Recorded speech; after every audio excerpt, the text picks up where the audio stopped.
Ready? Team? We're ready. Team's ready. Just in You case. good? There you go. Sorry. Good morning. Push the person. Good. There you go. Okay. Good Oh, morning. only so many.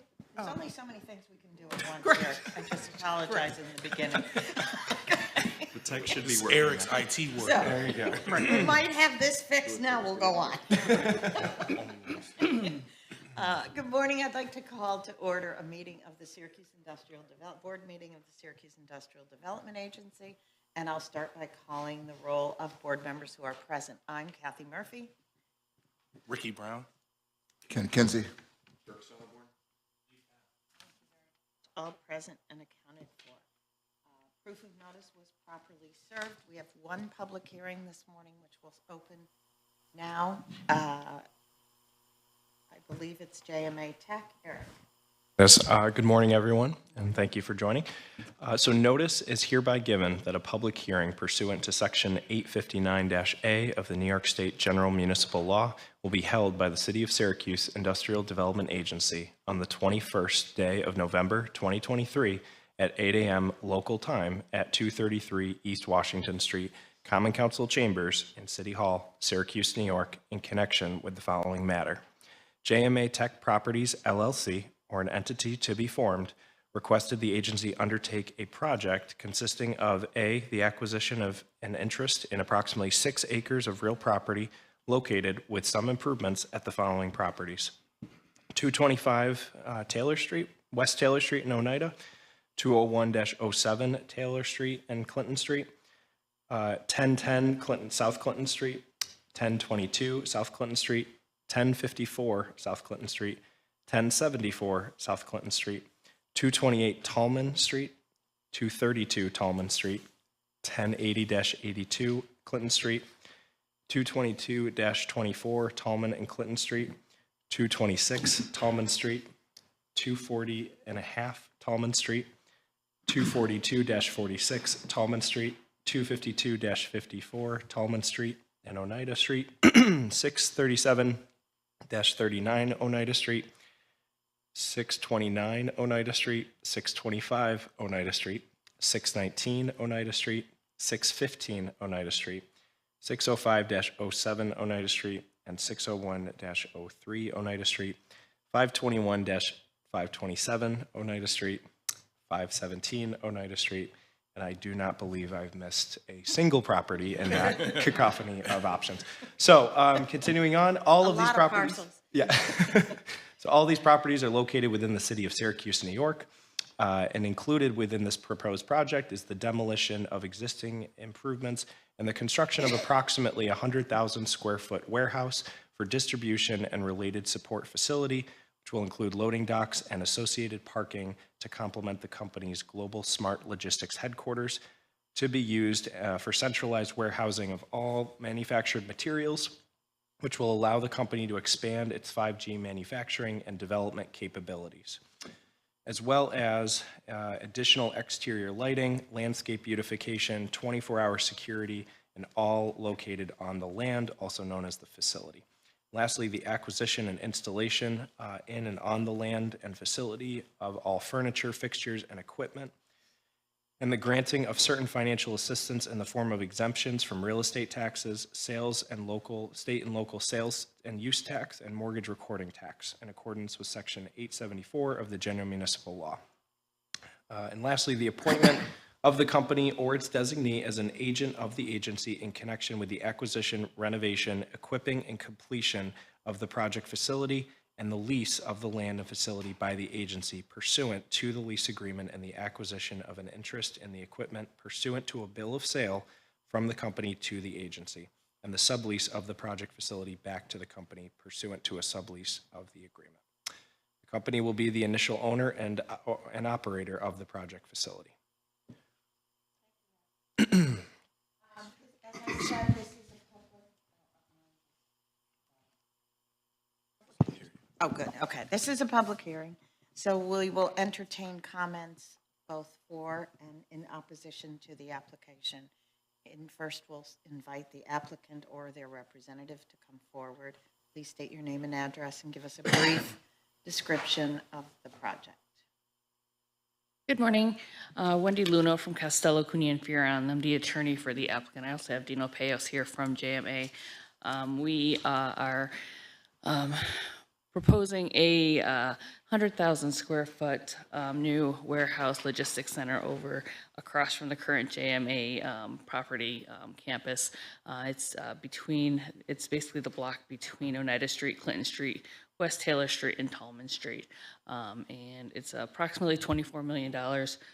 It's going to create about 40 new jobs, and we're looking forward to, expanding the current JMA footprint and bring, more revitalization to that area of the city. Wendy, any questions before we start for the applicant? Hearing none. Anyone wishing to speak in favor of the application, please come forward, state your name and address. Last call for in favor. Anyone wishing to speak in opposition to the project, please come forward, state your name and address. Further questions from any board members? Hearing none, the hearing is closed. Thank you. Next item on our agenda is approval of the minutes from our September 19th Board of Directors meeting. Minutes were included in our packet for your review. Are there any changes, corrections, additions? Move acceptance. Favor? Aye. Opposed, abstention, motion carries. Thank you. Next item on the agenda is a report of the Finance Committee, which was held, the Finance Committee meeting was held on November 8th.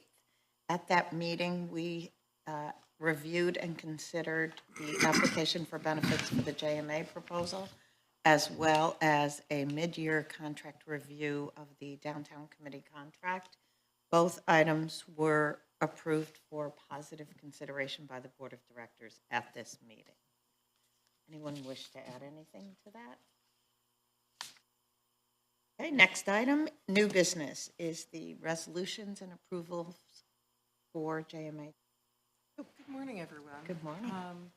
So as the chairman noted, the first item on your agenda is the inducement resolution relative to the JMA project for which we just held the public hearing. As you heard, this project leverages the company's original investment in 2020 and the manufacturing campus that it created. It's looking to grow and expand through the creation of this global logistics and staging center, which will be across the road from the original campus. The project will create 40 new jobs. It will relocate and consolidate other facilities it has both in and out of state but it is important to note for the record that those locations are operating on a month-to-month tenancy, so there is no lease or other occupancy issues related to that relocation. The resolution seeks a number of things. It seeks to have the board undertake and approve the project. It seeks to appoint the company as your agent for purposes of undertaking. It authorizes state and local sales and use tax for the property exemption in an amount not to exceed $1,550,000. It seeks to approve mortgage recording tax exemption in an amount of approximately $183,000. It authorizes and requires the execution and delivery of the agency agreement that's attached here too. In addition, and by way of background a little bit, this board previously authorized the execution and delivery of a preferred developer agreement with the JMA when they originally approached the project. That preferred developer agreement was executed by both parties, and through the use of that preferred developer agreement, the acquisition of certain of the parcels that will comprise this project were acquired. The company would like the ability to access those acquired parcels, which currently are in the name of SIDA, in order to clean up the debris and the trash that is located on those parcels, and to secure the property with fencing for security reasons. So in addition to the other things noted, this resolution also seeks the authority to execute and deliver a revocable license agreement to allow them access to clean up those parcels and to put that in place while we are finalizing the lease transaction, assuming it is approved by this board. So, great. Have any questions? It was a lot.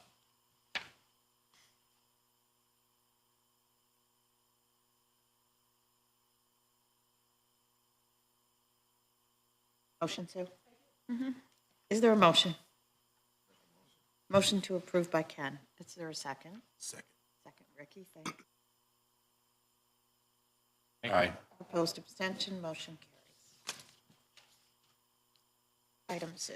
The next item in the agenda is a pilot resolution for the JMA project. I want to note a couple of things. This is a 15-year pilot abatement schedule. It conforms with your UTEP. It is not a deviation.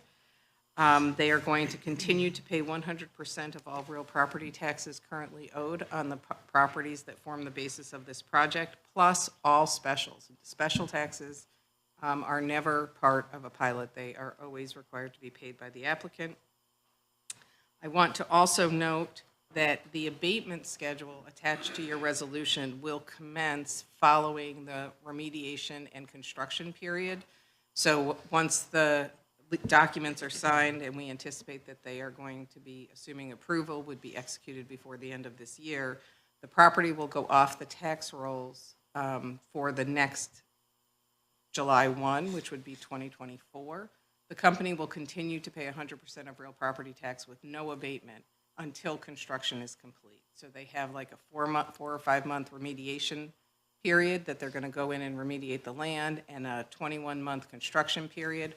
Once that's done, the first abatement payment on your schedule will kick in, and that will occur in July of 2026. Up until that point, 100% of real property taxes will be paid with no abatement. Questions on the pilot resolution? Is there a motion? Motion made by Ken, second, Ricky, I believe. Yeah. All in favor, please say aye. Aye. Opposed, abstentions? Motion carries. Thank you. Last resolution with respect to the new project is the final approving resolution.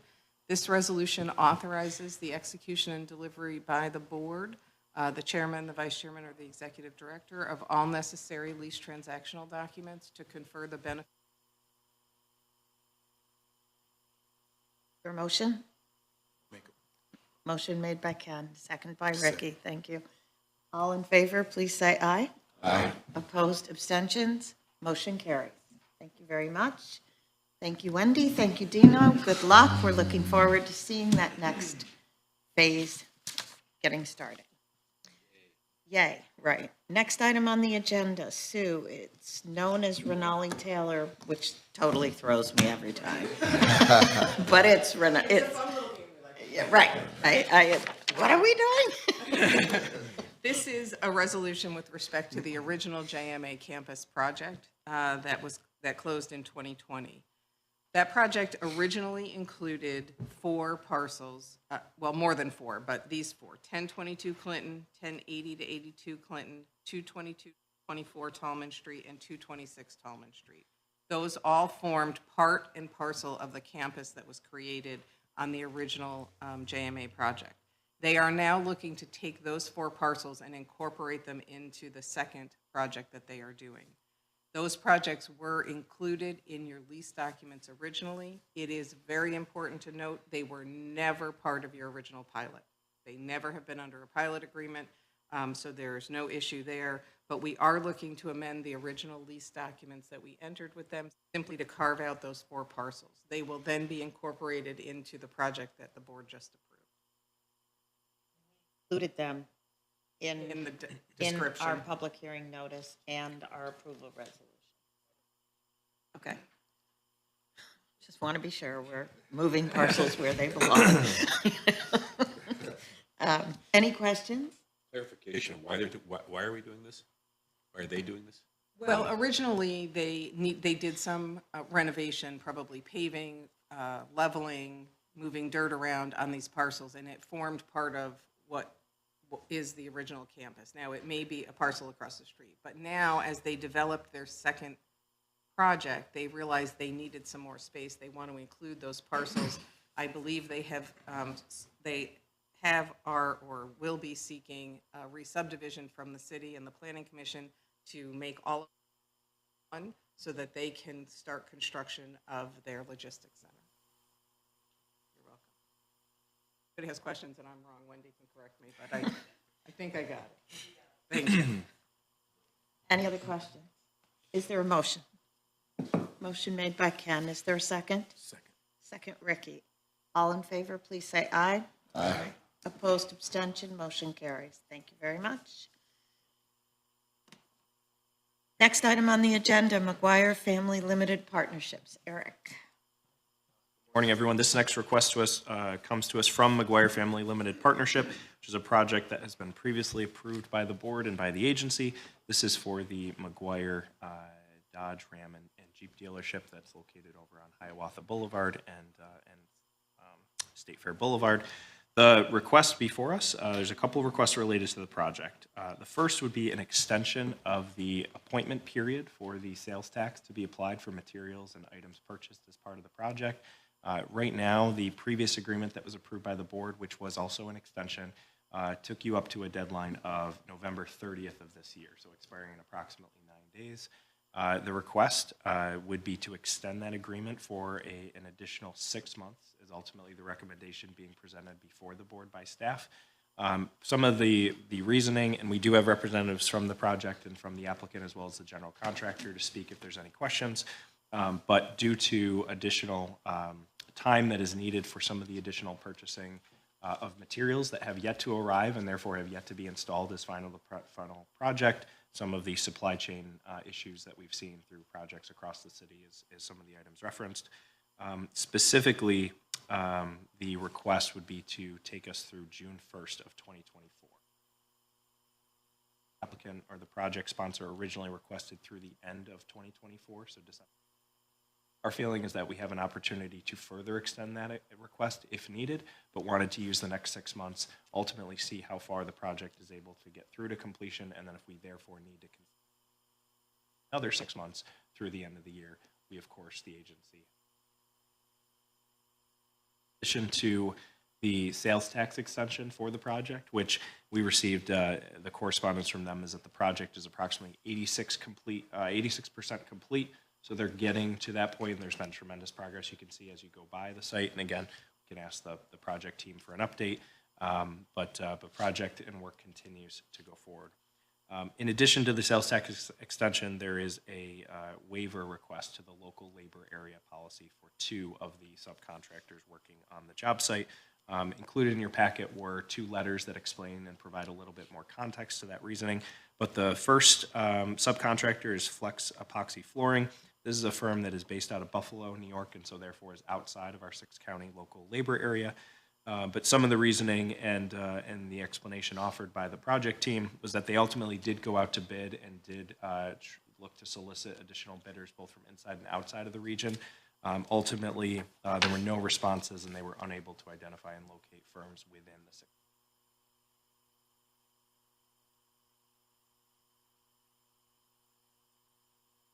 The other request would be from Altel.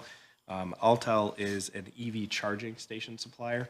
One of the things, they are based out of Port Washington, New York, outside of the local labor area. However, they were unable, and there is not a manufacturer of this specific type of EV charging equipment, specialty style equipment, therefore not located within the local labor area, and was unable to find something that was compliant with the site. So ultimately, these 2 requests are what the board is being asked for consideration of 2 waivers. Are any specific questions? We can also ask members of the project team to come forward. I'm going to ask a representative of the applicant to just come up and identify themselves, please, and give us a quick update on where you are. I know there were substantial issues.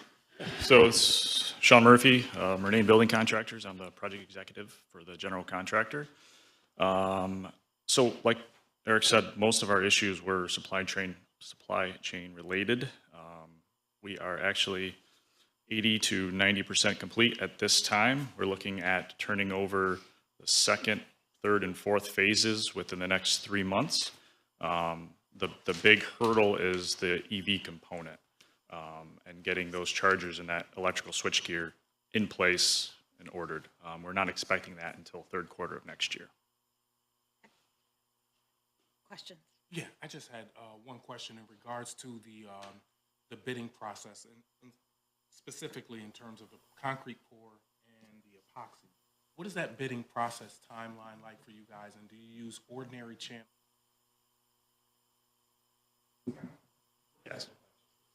Yeah, so that bidding process actually took place almost 2 years ago. And so we solicit bids through the newspaper and our own smart bid system. So that goes out to public.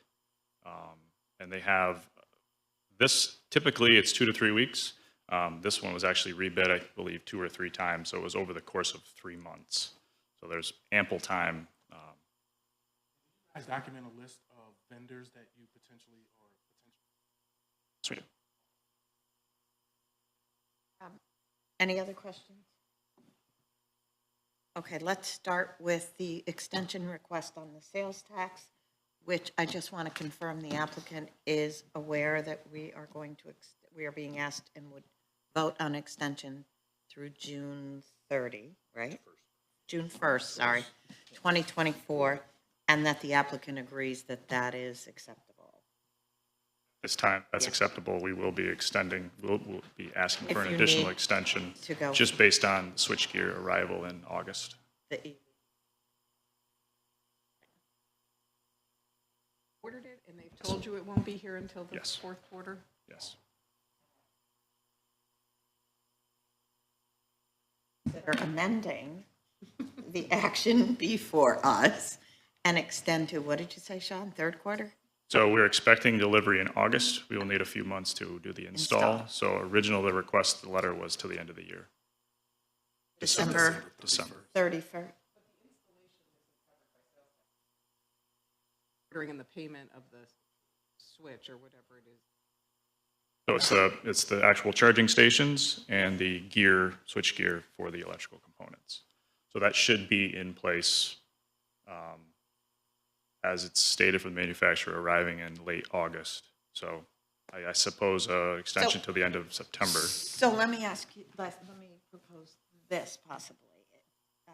Approving your request through December 31st of 2024 with an update to us September 15, October 1, somewhere there. That gives us a sense of we're almost done, we got them, Yep. they're in, Yep. we're good, Yep. or not. Does that make any sense? So it makes sense, the clarification that I think Sue raised. The sales tax applies to the purchase of the materials, not the installation. Delivery is expected in August. By September 30th, you'd have the bill, have the bill and payment. If it's all on time. Whether it's- I'll go with whatever the board would like. So, Want me to pick?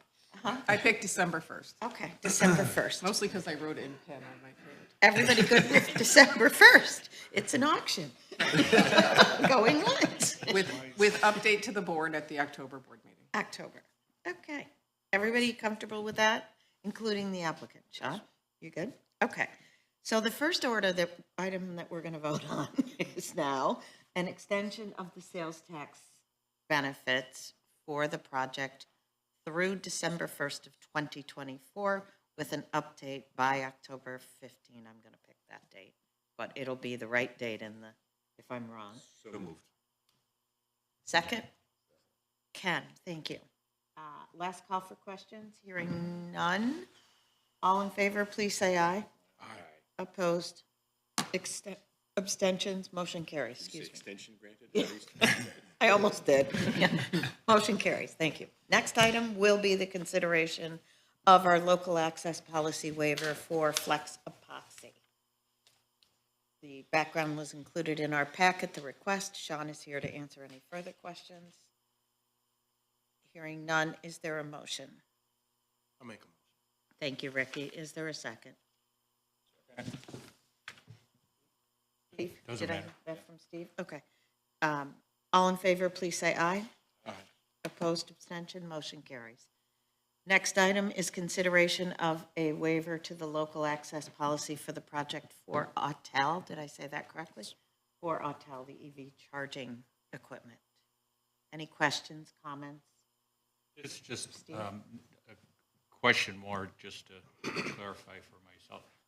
You're a large company with dealerships all over. Are you using this same for all of them? Yes, that's our goal.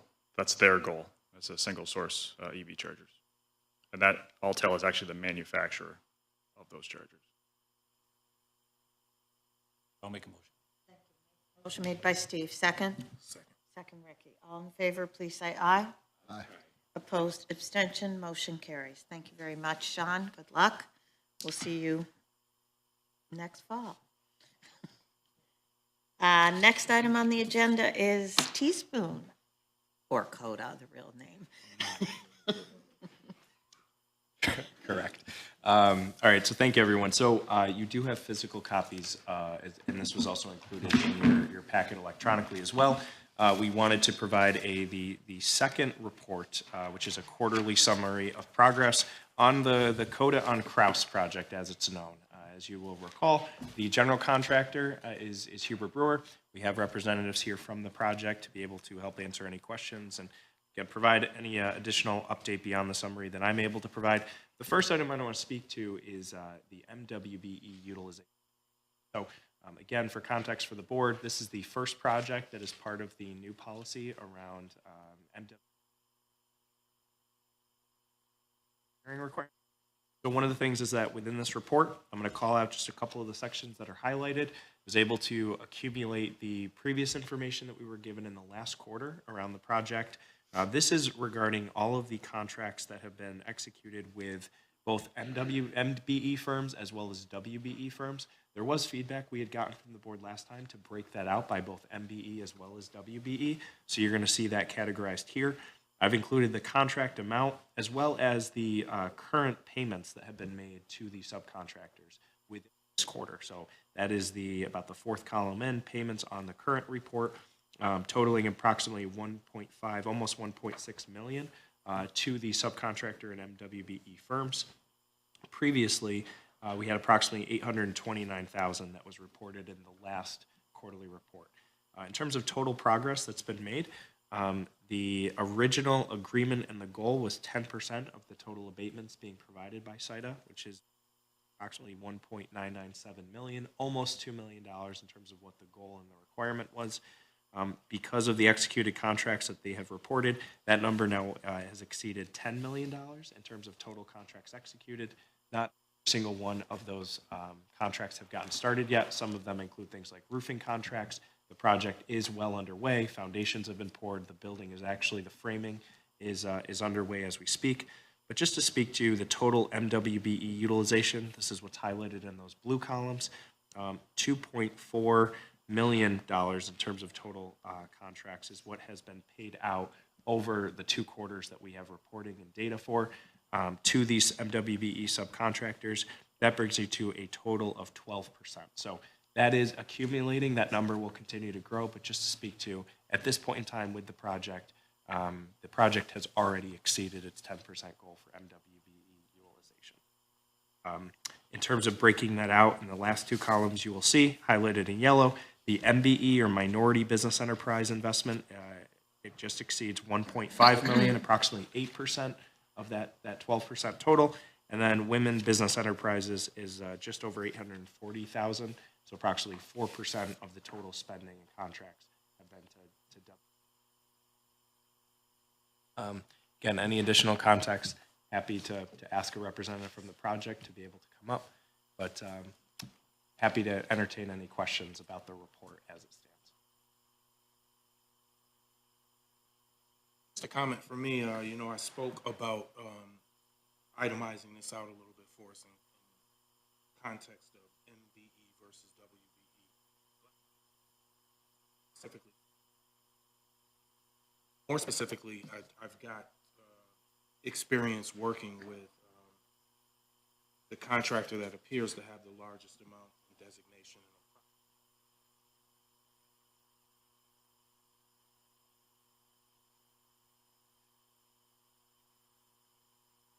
Critically important to me that we do have firms, women-owned firms specifically, because a lot of the misconception about the WBE, specifically race-based. It is both gender and race-based, and I'm happy to see local woman-owned business who I specifically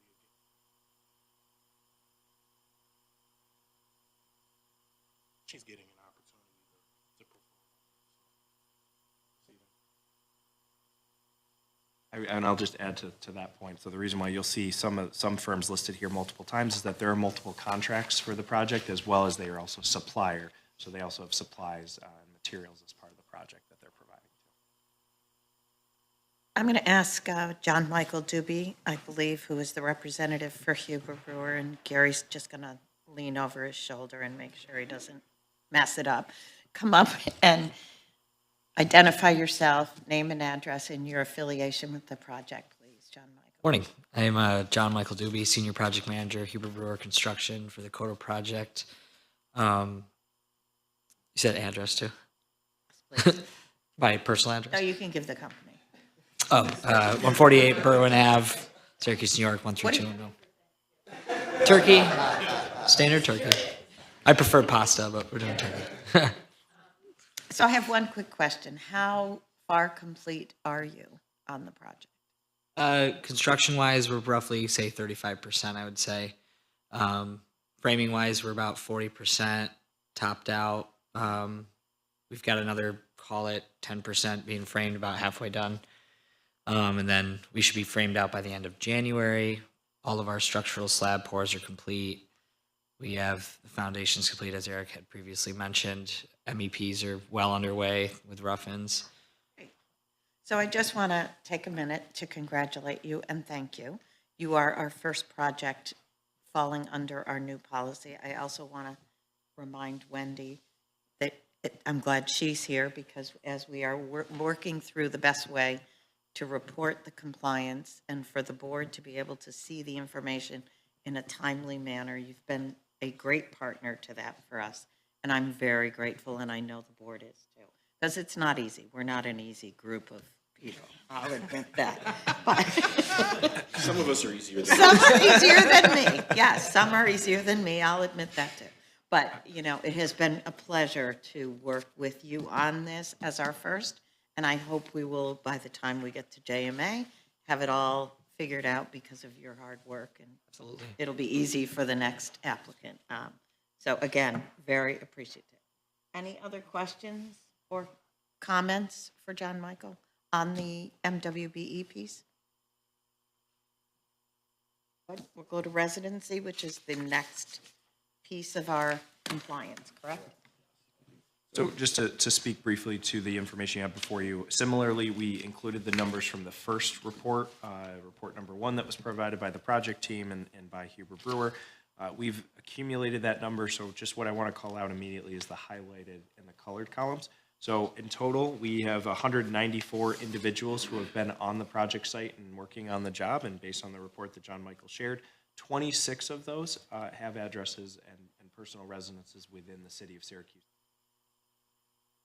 All that the project goal per our policy is 10%, so making sure that we have 10% representation from within the city on the project site. That number currently stands at 13%. So again, we've exceeded that, part of a number of different subcontractors involved within the project site.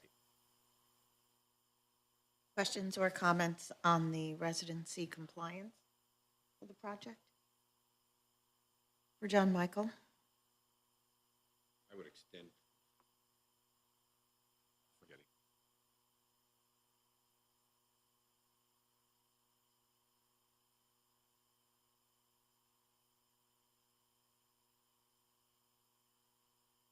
Okay, thank you, John Michael. We'll look forward to the next one, which I believe is January, right? I believe Am so. I right? Yeah. Okay, right. thanks very Thank you. much. Thanks, Gary. Have a great Thanksgiving. Thanks. Next item on the agenda is an old business item. It's the review, oh, sorry. No, the only thing I'll just Sorry. so just to Don't leave. Dakota across briefly. So we additionally have. We have a waiver. Yes, I we- forgot. we- Sorry. I forgot. My So, apologies. Just briefly, what I'll speak to is that there are two subcontractors that have been working as part of the project that ultimately, through competitive bidding and through working and identifying subcontractor firms that fall outside of the 6-county local labor area, is very similar to the auto project. But the first one is Rigoni Foundations. Ultimately, they made a concerted effort to find firms within the 6-county region.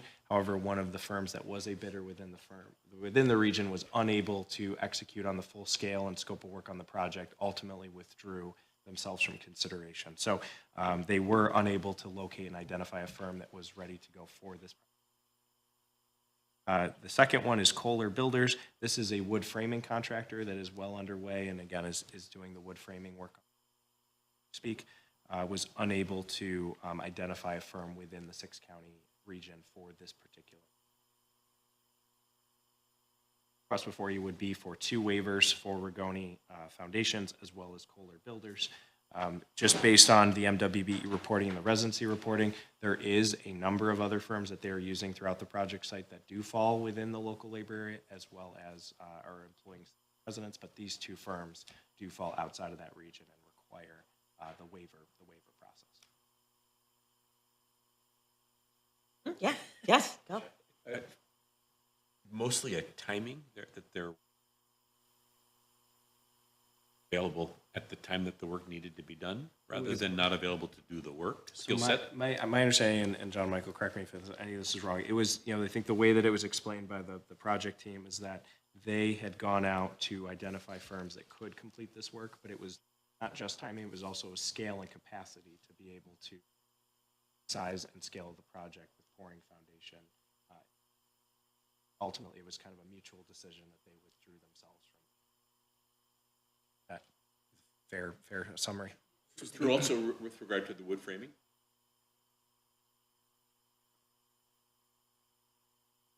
Concrete I understood was in relation to 20 pours, being able to get it done in 12 pours as opposed certainly a time and capacity is a little less.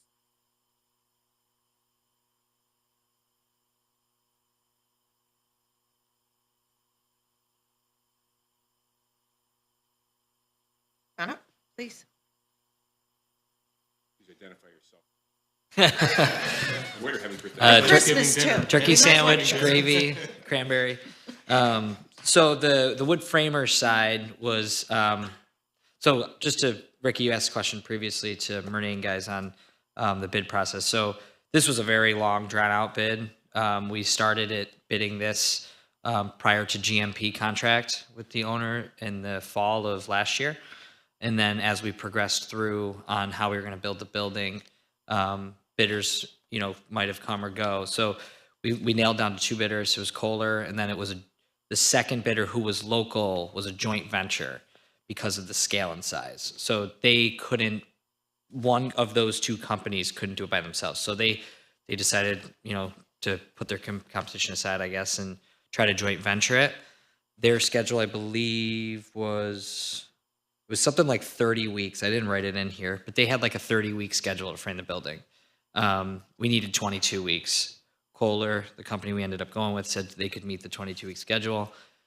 The joint venture came back to us a few weeks later saying, okay, we can meet the schedule, but we need to add $300,000 in overtime and acceleration costs, which caused us to have, go the other route because there was, there's 2 elements. There's the risk of it, because they're a joint venture. We had to get them to come back to the table to even anticipate having a workforce to even try it, and they were doing it mostly on overtime, where the other had a much larger workforce pool, and then it was obviously significantly cheaper as well when they originally committed to what the bid parameters were. So that was kind of how we developed to that one.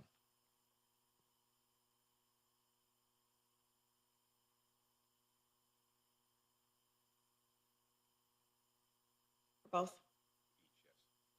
Is there a second? I'll second. Second by Ricky.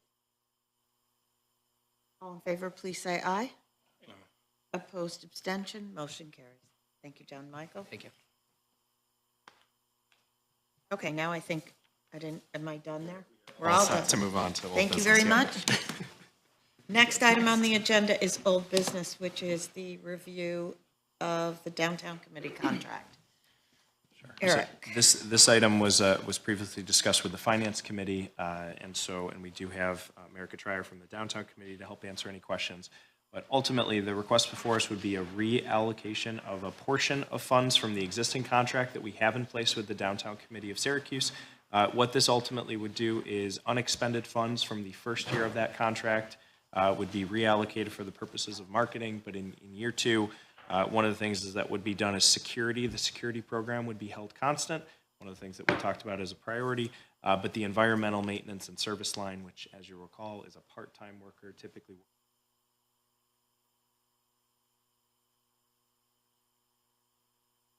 allocated and reauthorized for the purposes of marketing to support marketing efforts within the downtown district. Any questions? I'm happy to answer, but also would also refer to America. Erica, you want to come up and just briefly state name and address? And if we missed anything, add it. If not, take questions. Sure. America Trier, 115 West Fayette Street, 13202. And just, yeah, Eric did a fantastic job covering it. Just with the repurposing or the reallocation request for the environmental maintenance position, it has been a challenge to consistently fill that. People tend to be looking for more hours than what that part-time position offered. There's also the seasonal nature of the work to take into account. In the wintertime, it's a little bit more straightforward activities versus the warmer months with graffiti removal in particular, litter pickup, mowing, and things like that. So as part of our mid-year check-in, looking where our budget was tracking and looking at what some of the needs are for downtown Syracuse and the marketing and advertising throughout the year, but also during the holiday season is something that is much needed to help support the businesses within the district. Questions? Thank you. Comments?